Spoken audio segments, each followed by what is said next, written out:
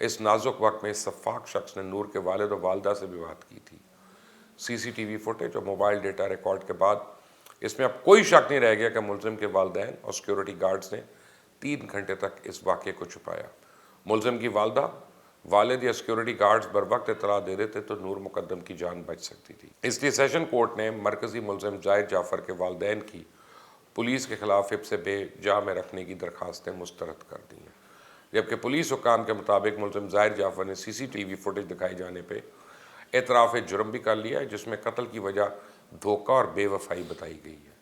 پر یہ حتمی بات نہیں ہے، کیونکہ یہ بار بار اپنا بیان بدل رہا ہے، کیونکہ کبھی کچھ کہتا ہے کبھی کچھ، اور پولیس حکام کے مطابق ملزم کا 161 کا بیان ریکارڈ ہو چکا ہے۔ اب اس کو مجسٹریٹ کے سامنے پیش کیا جائے گا، اس کے بعد ملزم کو جوڈیشل ریمانڈ پہ اڈیالہ جیل بھجوا دیا جائے گا۔ پر میں آپ کو بتاؤں کہ 161 کے بیان کی اتنی اہمیت نہیں ہوتی، کیونکہ اس میں ملزم یہ دعویٰ کر سکتا ہے وہ دباؤ کا شکار تھا۔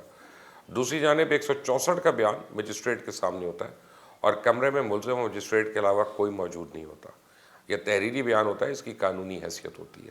ملزم بیان سے پہلے حلف دیتا ہے کہ بغیر دباؤ اور ہوش و حواس کے ساتھ یہ بیان دے رہا ہے، تو یہ اہم ہے۔ اور اسی حوالے سے ہی پولیس کی کارکردگی پہ سوالات اٹھ رہے ہیں کہ ابھی تک مجسٹریٹ کے سامنے ملزم کا بیان کیوں نہیں کروا سکی۔ یہ بھی معلوم ہوا ہے کہ ملزم ظاہر جعفر انٹرنیشنل کالج آف کنسلٹنٹ نامی فرم کا مالک تھا اور ہے، اور یہ طلباء کو بیرون ملک تعلیم کی معاونت فراہم کرتا تھا۔ یہ فرم ملزم کو اس کے والد ذاکر جعفر نے بنا کر دی تھی۔ ملزم ظاہر جعفر 2017 سے اس کمپنی کو چلا رہا ہے اور اس کمپنی کا international business school of Hungary کے ساتھ ایک معاہدہ تھا اور طلباء کو ہنگری تعلیم کے لیے بھجواتا تھا۔ یہ دفتر واقع کے مقام یعنی رہائش گاہ سے 20 منٹ دوری پہ واقع ہے، جبکہ ظاہر جعفر اپنے خاندانی بزنس جعفر اینڈ کو کا بھی ڈائریکٹر ہے۔ اس سے پہلے پیشی کے موقع پہ ایک صحافی کے سوال دیتے ہوئے ملزم ظاہر جعفر نے کہا تھا کہ سوالات کے جواب ان کے وکیل دیں گے اور وہ ایک امریکی شہری ہیں۔ اس پر اسلام آباد میں امریکی سفارت خانے نے گزشتہ رات ایک ٹویٹ کی۔ اس میں کہا گیا کہ کسی بھی غیر ملک میں مقیم امریکی شہریوں پہ وہاں کا قانون لاگو ہوتا ہے۔ اگر کوئی امریکی کسی اور ملک میں گرفتار ہوتا ہے تو سفارت خانہ اسے وکلا کی فہرست فراہم کر سکتا ہے، اس کی دیکھ بھال کر سکتا ہے، اس کی رہائی میں کوئی کردار نہیں ادا کر سکتا۔ اب دوسری جانب آج سماعت کے دوران سرکاری وکیل نے مزید ریمانڈ کی صدا کرتے ہوئے کہا کہ ظاہر جعفر کو لاہور لے کر جانا ہے اور سی سی ٹی وی کا فورینزک کرانا ہے۔ 3 روز کا مزید ریمانڈ دیا جائے۔ اس میں ملزم کے وکیل نے کہا کہ کوئی فورینزک ٹیسٹ کروانا ہے تو تصویر لے کے کروا لیں، لیکن عدالت نے سرکاری وکیل کی صدا منظور کرتے ہوئے ملزم ظاہر جعفر کو مزید 3 روزہ جسمانی ریمانڈ پہ پولیس کے حوالے کر دیا۔ اس تمام صورتحال پہ میرا یہ ماننا ہے کہ عورت ایک ہیش ٹیگ نہیں ہے، عورت ایک جیتی جاتی انسان ہے اور وہ کسی کی ملکیت یا جاگیر نہیں، وہ کوئی بے جان شے نہیں کہ جس کا دل کرے اس کے ساتھ وحشیانہ اور برا اور غلط سلوک کرے۔ پر میں یہاں ان عورت مارچ والیوں سے تو مخاطب ہوں کہ وہ کہاں گم ہے، کہاں غائب ہے؟ وہ انسانی حقوق کی چیمپئنز کہاں ہیں جن کے دل میں دنیا کی ساری عورتوں کا درد دل میں دھڑکتا ہے؟ جب کوئی ثانیہ ہوتا ہے تو ایک جسٹس فار کا ہیش ٹیگ بن جاتا ہے اور پھر ہیش ٹیگ کے آگے نام چینج ہوتا رہتا ہے، اور ہم سمجھتے ہیں کہ ہماری ذمہ داری پوری ہوگی، لیکن ثانیہ مسائل جوں کے تو رہتے ہیں۔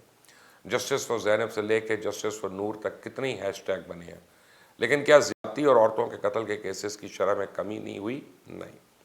مجھے تو ان لوگوں کی سوچ پہ بھی دکھ ہوتا ہے جو ہیلے بہانے تراشتے ہیں کہ عورت بولی کیوں، عورت گھر سے باہر کیوں نکلی، عورت کا لباس کیسا تھا۔